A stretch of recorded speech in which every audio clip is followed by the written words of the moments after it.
أعوذ بالله من الشيطان الرجيم بسم الله الرحمن الرحيم خلق السماوات والأرض بالحق وصوركم فأحسن صوركم وإليه المصير۔ اسی نے آسمانوں اور زمین کو مبنی بر حکمت بنایا، عبث اور بے نتیجہ نہیں بنایا۔ اس کا ایک انجام آخرت بھی ہے، اور تمہاری صورتیں بنائی اور بڑی عمدہ بنائی، اور آخرکار اسی کی طرف تمہیں لوٹ کر جانا ہے۔ یہ سورۃ تغابن کی تیسری آیت ہے۔ اس میں اللہ تعالیٰ زمین و آسمان کی تخلیق کے تعلق سے بیان فرما رہے ہیں کہ زمین و آسمان کو ہم نے بیکار فالتو میں عبث نہیں بنایا، بلکہ حکمت کے تحت اس کو بنایا ہے، اس کے بہترین مقاصد ہے۔ اور تمہاری صورتوں کو ہم نے جو بنایا وہ بہت ہی عمدہ بنایا۔ هو الذی یصورکم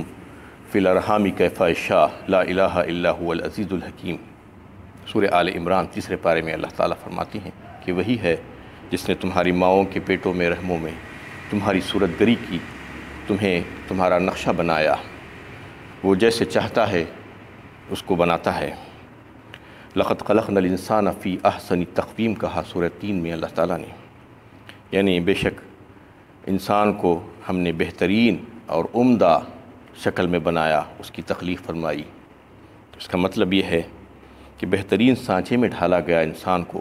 دیگر تمام مخلوقات کے مقابلے میں اگر دیکھیں تو انسان سب سے شاندار، سب سے خوبصورت اور سب سے حسین ہے۔ اس کو ہر حساب سے اللہ تعالیٰ نے ایسا بنایا، متوازن بنایا،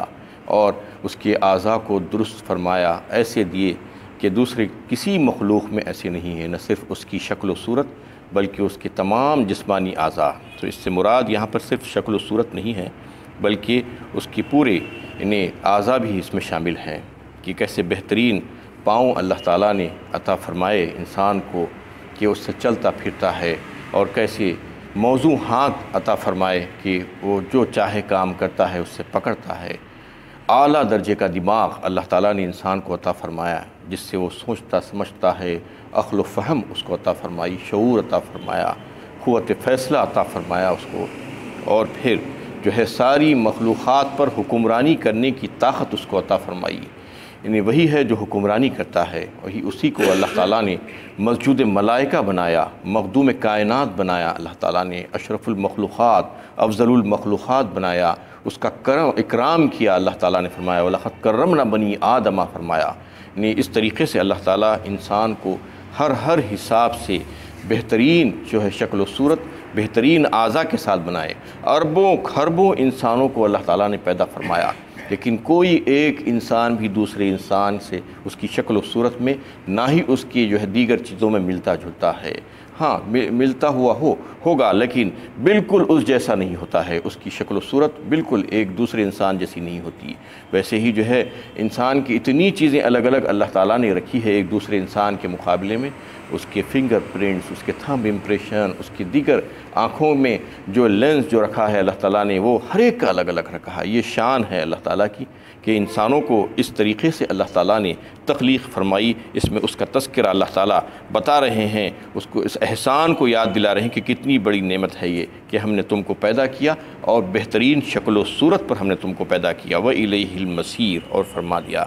کہ آخر کار اسی کی طرف تمہیں محاسبہ اعمال کے لیے لوٹ کر جانا ہے۔ لہٰذا تم یہ بات ذہن میں رکھو اور رکھ کر تم آخرت کے لیے تیاری کرو، اور اپنے رب سے ملنے کے لیے تمہیں کن چیزوں کی ضرورت ہے، وہاں پر تمہارا رب تم سے ناراض نہ ہو جائے، اس کے لیے تم فکر میں رہو۔ یا ایھا الانسان ما غرک بربک الکریم الذی خلقک فسواک فعدلک فی ای صورۃ ما شاء رکبک فرمایا سورہ انفطار میں اللہ تعالیٰ نے 30ویں پارے میں۔ اے انسان، تجھے کیا ہو گیا ہے؟ تو اپنے رب کریم سے، جو کریم رب ہے، اس کے سے دھوکے میں آ گیا، اور تو اس کے تعلق سے سوچتا ہی نہیں۔ یا ایھا الانسان ما غرک بربک الکریم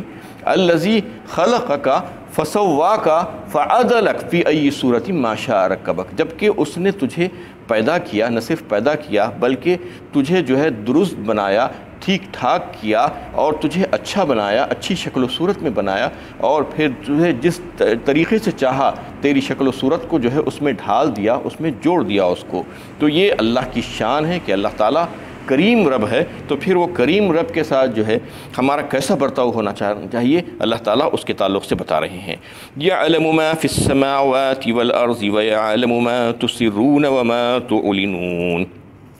واللہ علیم بذات الصدور۔ جو کچھ آسمانوں اور زمین میں ہے وہ سب جانتا ہے، جو کچھ تم چھپاتے ہو اور جو کچھ تم ظاہر کرتے ہو اس سے بھی واقف ہے، اور اللہ تعالیٰ دلوں کا حال تک جانتے ہیں۔ تم یہ مت سمجھو کہ اللہ تعالیٰ سے چھپا لوگے، انسانوں سے تو تم چھپا سکتے ہو بہت سی چیزیں، تمہارے گناہ، تمہارے راز، لیکن اللہ تعالیٰ ہر بات سے واقف ہے۔ زمین و آسمان کی کوئی چیز ان کے سامنے پوشیدہ نہیں ہے، سب کا سب ان کے سامنے آیا ہے۔ جیسا دکھ رہا ہے وہ بھی ان کو دکھ رہا ہے، سامنے ظاہر ہے، اور جو پوشیدہ ہے، جو چھپا ہوا ہے، جو غیب ہے، وہ بھی ان کے سامنے بالکل ویسا ہی ہے۔ واللہ علیم بذات الصدور فرما دیا اس کے بعد یہ کہ نہ صرف وہ تمہاری دیگر چیزوں کو جانتے ہیں بلکہ دل میں تمہارے جو خیالات اور وسوسے اٹھتے ہیں ان سے بھی وہ واقف ہیں۔ الم یاتکم نبأ الذین کفروا من قبل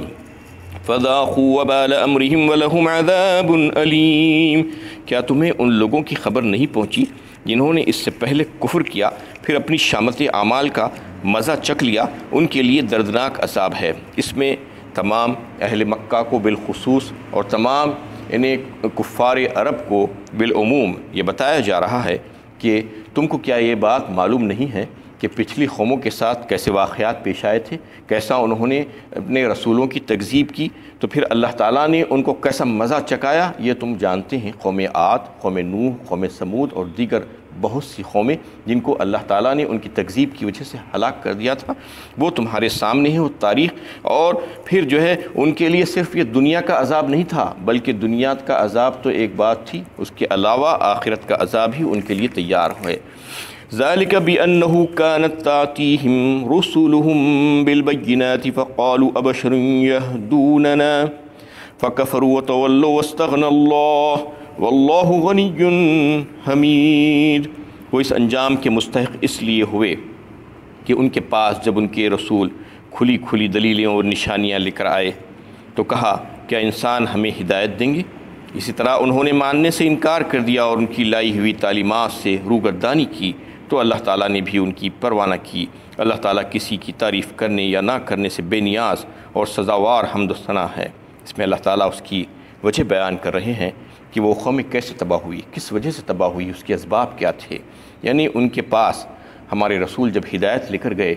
تو انہوں نے اس کو ماننے سے انکار کیا۔ کیوں ماننے سے انکار کیا؟ اس میں بتایا جا رہا کہ وہ کہا کہ یہ تو انسان ہے، انسانوں کی ہدایت ہم کیسے قبول کریں گے؟ ہمیشہ سے یہی چلتا رہا ہے، یہی شک و شبہ اور یہی جو ہے بات شروع سے آخر تک یہی چلتی رہی۔ یعنی بشر ہے یہ نبی کیسے ہو سکتے ہیں کہنے لگے، اور اب کہتے ہیں کہ نبی ہے بشر کیسے ہو سکتے ہیں۔ کبھی کچھ یہی کہتے رہے اور یہی کہہ کر جھٹلاتے رہے، کبھی کچھ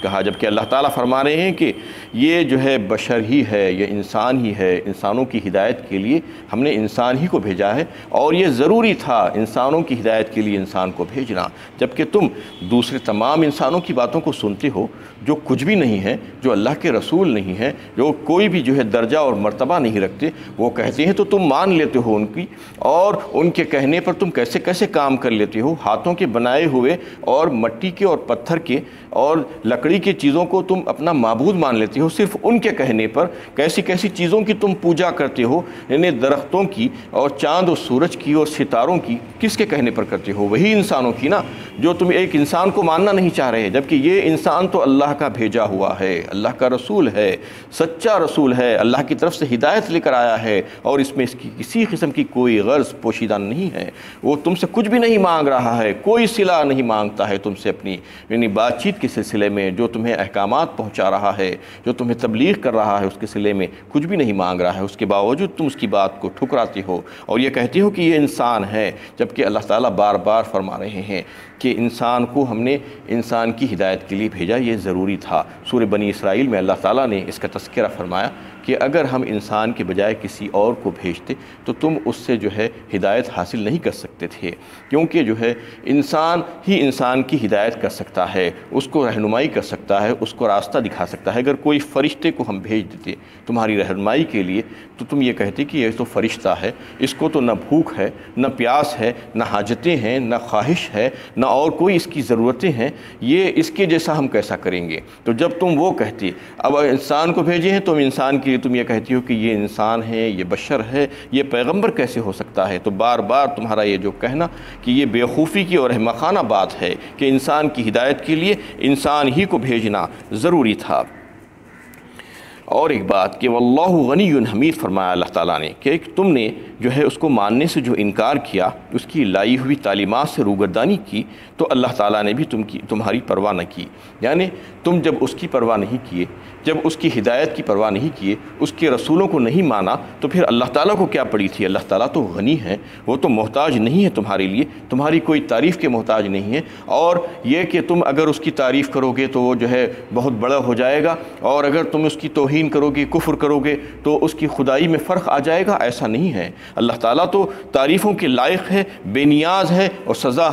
حمد و ثنا انہی کے لیے سزاوار ہیں اس کے لیے۔ تو تم اگر جو ہے یہ کام نہیں کیے ہیں تو اس نے تم کو یعنی ایسے گڑھے میں ڈال دیا کہ تم وہاں سے نکل نہیں سکتے، تمہارے لیے اس کی طرف سے کوئی ہدایت کا راستہ اب نہیں ہے، بند ہو گیا ہے۔ تم نے نبیوں کو چھٹلایا اور تمہاری حفاظت کی ذمہ داری اس کی طرف نہیں رہی ہے، اور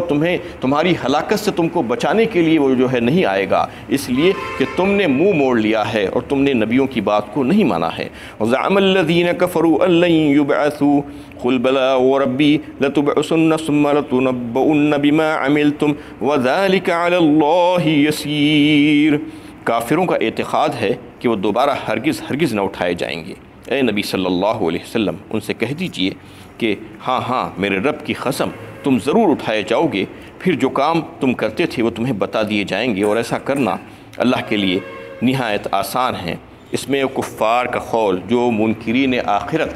تھے